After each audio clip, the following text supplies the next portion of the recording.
Go ahead. Let's see what it does.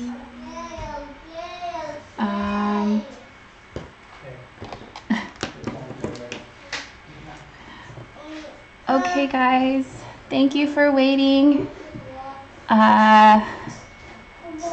No, it was like a YouTube issue, so I think we're good now. Okay, go ask Papa. I know, Baba. Go ask Papa. Go ask Papa. Hi, everyone. It's Blippi right here. I know, it is Blippi. Hi, guys. Okay, so sorry for the delay, but thank you for waiting, and we are gonna just jump right in because I took so long to hop on, but so glad you're all here. I really need a tech person. And anyway, okay, so today I want to talk about staying on the slant line because I know a lot of you have talked about how you might start off on the slant line. And remember, when we talk about slant line, we're talking about this diagonal here.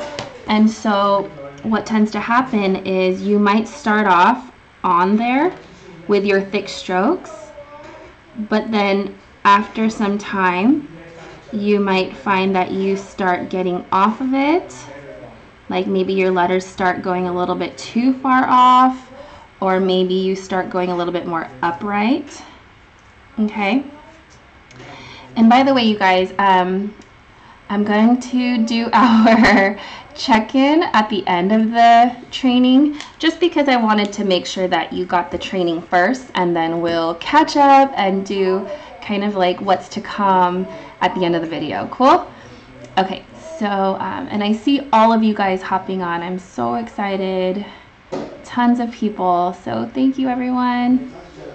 All right, so glad you made it. Okay, so this issue, the reason why this is a problem, okay, so for those of you just hopping on, we're talking about staying on the slant line. So remember, we want that thick portion of our strokes to be on the slant. See this? Okay, we don't see this thick stroke of the A. If I were to put a line through that, my favorite way to describe that is if I skewered it like a hot dog. This line is not on the slant line. I want to be on this slant line. Okay? And then this thick stroke, it may look fine, but if I skewered that, that is not on the slant line. So here's the thing. Is this a problem? It's not a problem if you're not concerned about consistency, or if you're not concerned with the overall look and making sure that your letters are hitting the slant line and being where they need to be, okay?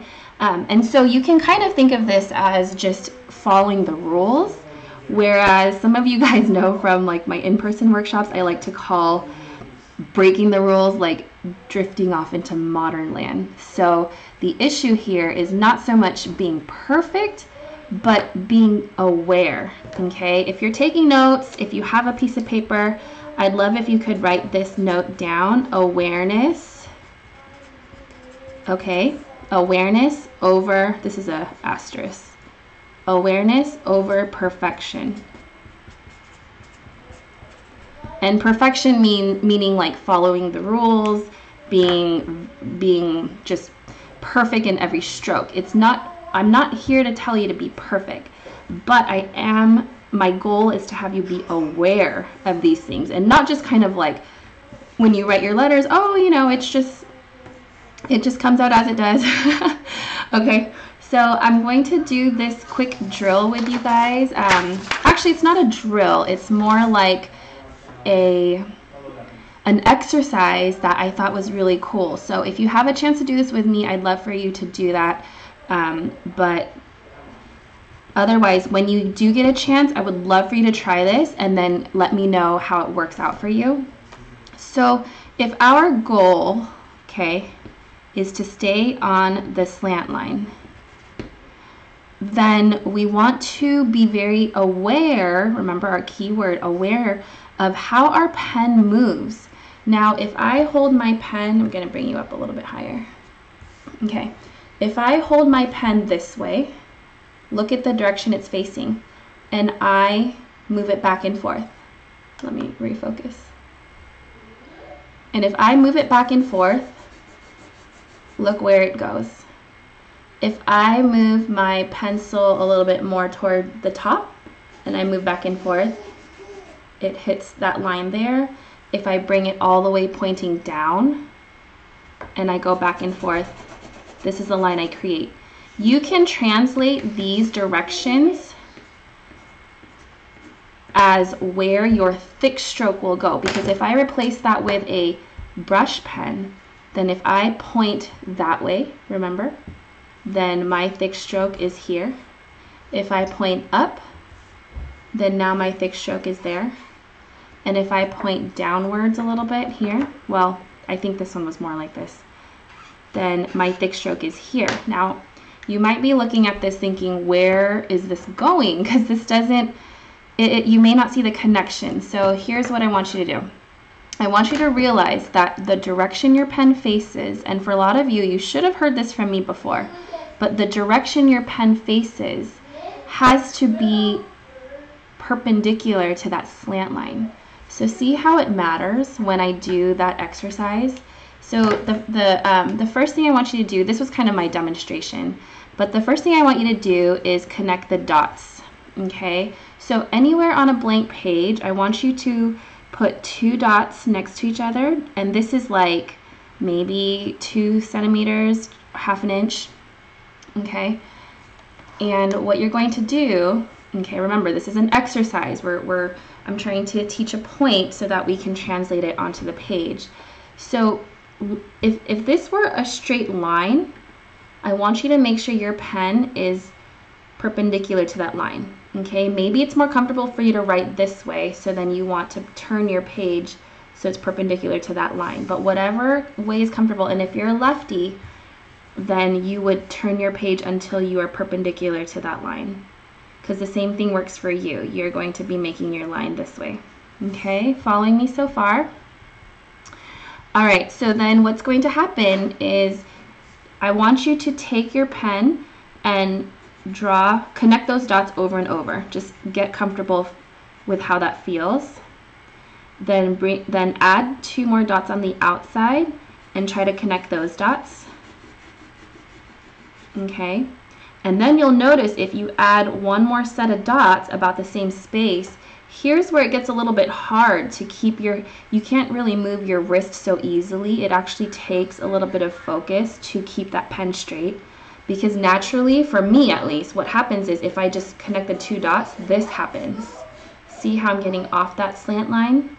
So instead, you kind of have to roll your fingers, or you may even have to use your whole arm. Remember the whole arm movement? Okay. So do that a couple times. Just really be conscious of how easy it is to connect dots this close together. Okay, then see how easy it is to connect those dots. So what this does is when you translate this into a brush pen, you'll notice that if I have to make a thick stroke between this space, it's pretty easy, right, to connect that space. If I bring it out a little bit more, I can do that as well, but a little bit further, and you're going to have to either be very careful of your finger placement, like from this area to this, it's a stretch, or you're going to have to bring your whole arm down. And so that's where that whole idea of, depending on the stroke you're writing, you might have to use just your fingers. Okay, let's do an example here. So if I'm creating my letter I, it's really easy enough for me to just stay in this area, right? Remember, it's kind of like connecting the 2 dots here. So that's why creating an I is not too bad. But creating, for example, a letter J that goes from here, if this is my X height, from here, I want to come all the way down and loop around. this area to this area, that's that length. That's a little difficult to stay on there without moving your whole arm. Okay, so what happens is you need to pull your whole arm down and then finish that J. So from here to here, I'm pulling my whole arm down. Because if I just try to connect this area and this area, look what's going to happen, right? I get that curve in my fingers because it's too long for my hand to connect in a straight line. Okay? Okay, guys, so let me know in the chat if this is making sense, if you're tracking with me, if anything's confusing, because that's the first part of the exercise. I have a second part, and then the second part here is just to rotate.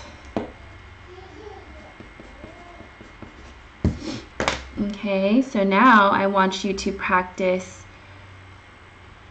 rotating. Okay, so rotate your hand.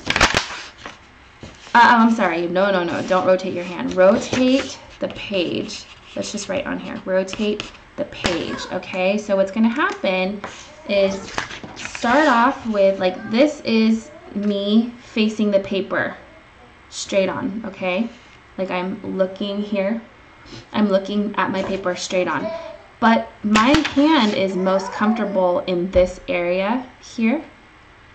And that's not, this direction that my pen is facing is not always perpendicular to the slant line from this direction. So I have to turn my page until I can find a comfortable enough area. So here's where the exercise comes in. I want you to try and create down strokes, just back and forth gently, and then just experiment. What happens if you rotate your page? Keep your hand still.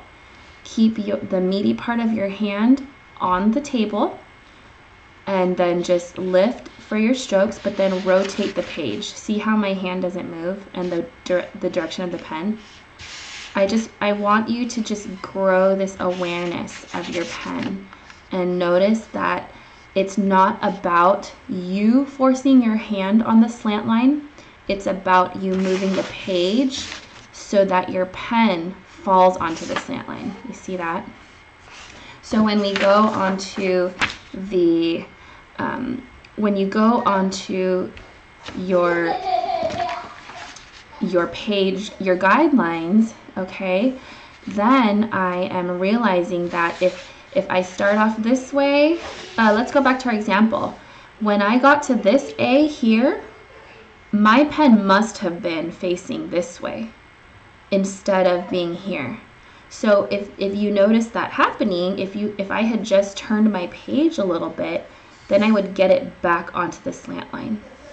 Okay, so I hope all of this focusing on the slant line isn't like a, what do they call it, like a broken record, but I hope that I'm just bringing more awareness to these ways of realizing how the pen direction affects where you go onto the page.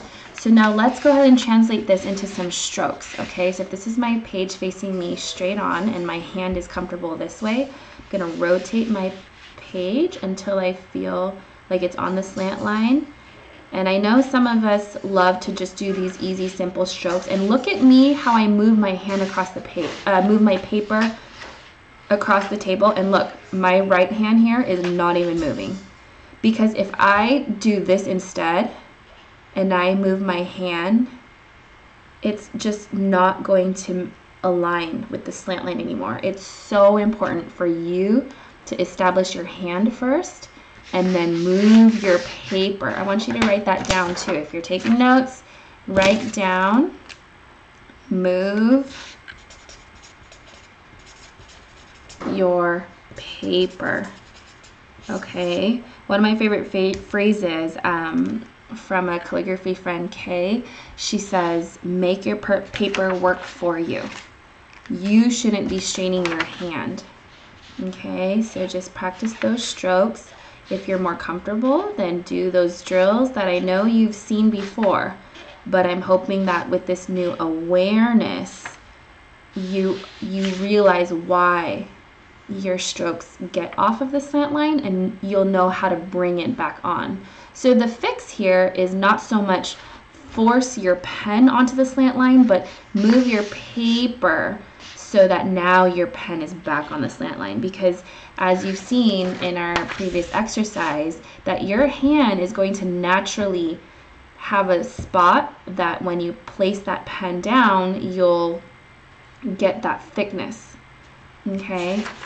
And then another thing I want to point out is just how important it is to go slow, because you can imagine that if you're writing too fast and treating this like cursive, then you may forget to keep that pen on the slant line. But for example, when I was writing Happy Saturday here, I didn't use a slant line, which is funny given our topic today, but I'm just conscious though of keeping, my goal here was to just keep that consistency, and so I was moving my page. That's the point I wanted to make. I didn't just write this all with my hand not moving or the paper not moving. It was a series of strokes that I had to lift slowly and create that. So do you guys have any questions about this? Do you think it's something that you can try today and possibly just pull out a pencil?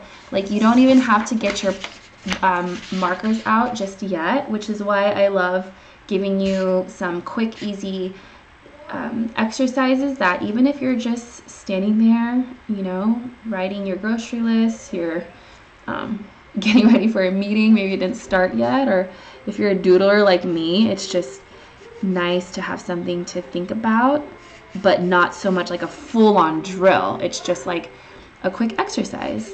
Okay, and then you can turn your page and see how that really affects where your pen is facing. Okay.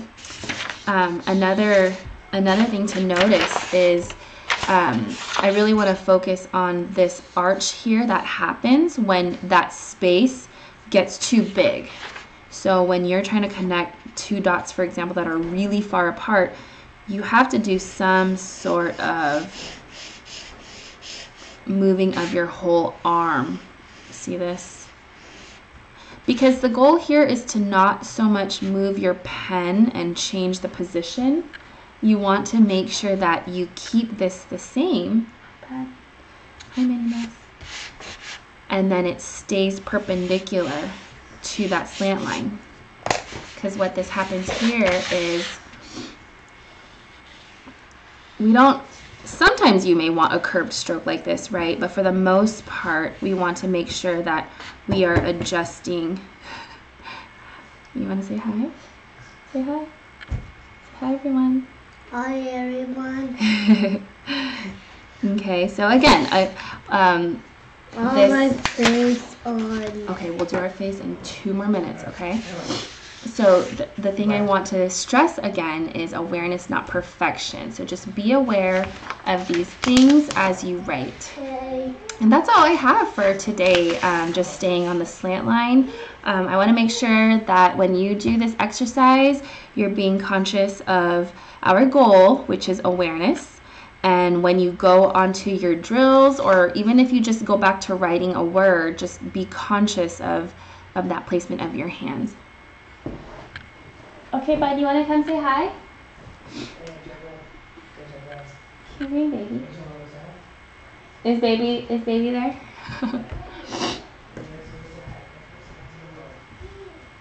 Oh, Slippy. I know, Baba. All right, guys, so if you're still hanging on, I just wanted to do a little update since I've been kind of MIA on Instagram, which is where I usually post a lot of updates. Okay, look at the camera up here and say hi. Say hi, everyone. Look in this camera. Okay, he's just observing his face. Hi, baby. Mama. So, baby girl turned 1, and she turned 1 over a week ago, actually. And it's been Mama. good. Yes, say hi. Hi. They just want to see their faces. And something I wanted to stress, not stress, but share with you is I've been doing a lot of thinking about ways to, oh gosh, this is hard. I've been trying to think of ways, you're probably not going to listen to me anymore. No, but look at your face in the screen. Do you see it? Yeah. Okay. So I've been trying to think of ways to have you guys out there. Oh my goodness. On you. I know, but look, you can see yourself there. Do you see it? What do you want? So she totally knows how to open markers. We might have to do an update in another video.